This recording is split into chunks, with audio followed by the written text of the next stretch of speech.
Gusto ko sabihin sa iyo, Gracia, na tigilan mo na yung pangarap mong makapagkolehiyo. Pero ayaw mo makinig. Gusto ko tigilan mo na yung delusyon mo. Pero gusto ko po kayong tulungan. Gusto ko po kayong makaraos. Mali po ba yun? Tulungan? Yung pagpapalay natin sa bukid, yung pagtitindan nyo ng mga gulay sa palengke, nakakatulong na yun. Kaysa mag-antay pa tayo ng mga daming taon sa kolehiyo, tapos gagastos pa tayo niyan. Maging makuntinto na lang tayo sa buhay natin dito sa bukid. Pero hindi po yun yung buhay na gusto ko. At ano naman yung gusto mo, abe?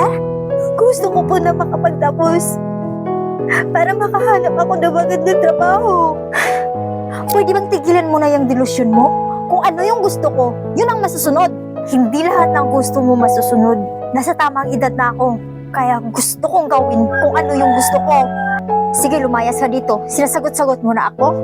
Tapos huwag ka nang babalik. Kalimutan mo na lang na meron kang pamilya dito. Ate, saan po kayo pupunta? Pupunta na ako ng Maynila, bunso. Papaaralin ako ng kapatid ng guro ko. Mag-working student ako doon. Ate, paano na po ako? Paano na po si nanay? Iiwan niyo po ba kami? Babalik ako. Babalikan ko kayo.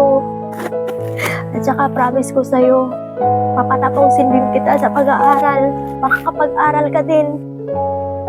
Diba? Gusto mong maging engineer? Matutupad mo yan. Oo po, ate. Aalagaan mo lang si nanay, ha? Pakabait ka.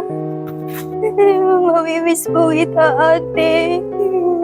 Gagawin ko to hindi lang para sa akin, kundi para din sa inyo. Opo. Mag-ingat po kayo doon. Basta, bunso, antayin mo lang ako. Promise, babalik talaga ako. Mag-ingat ka po, ate. Diyan ka na. Ate, ikaw na po ba yan?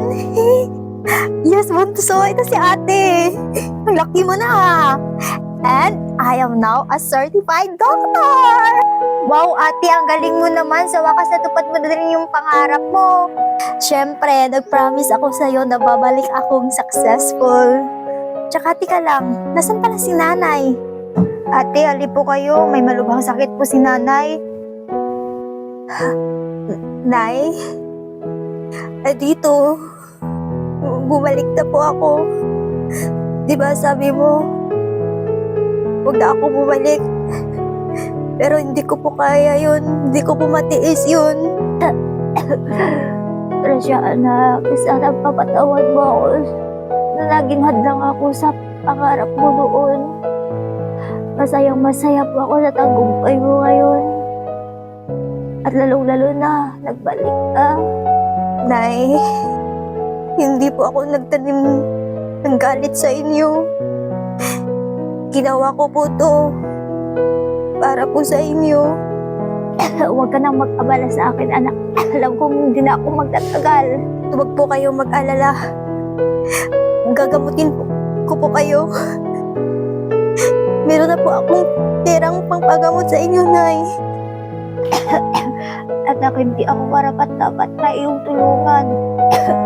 Para sa iyo po itong ginagawa ko. Gagaling ka po. Maraming salamat talaga, anak, at hindi ka talaga nagbabago. Ate, maraming salamat po, at binalikan niyo po kami. Bunso, walang anuman. Walang anuman po, Nay. Bait talaga ng ate ko. At di ba, bunso, nag-promise ako sa'yo na papaaralin kita para matupad mo din yung pangarap mo. At saka, gagawin ko yan simula ngayon. Pwede ka nang makapag-aral ng kolehiyo. Napakabuti mo, anak at kapatid. Ate, maraming salamat.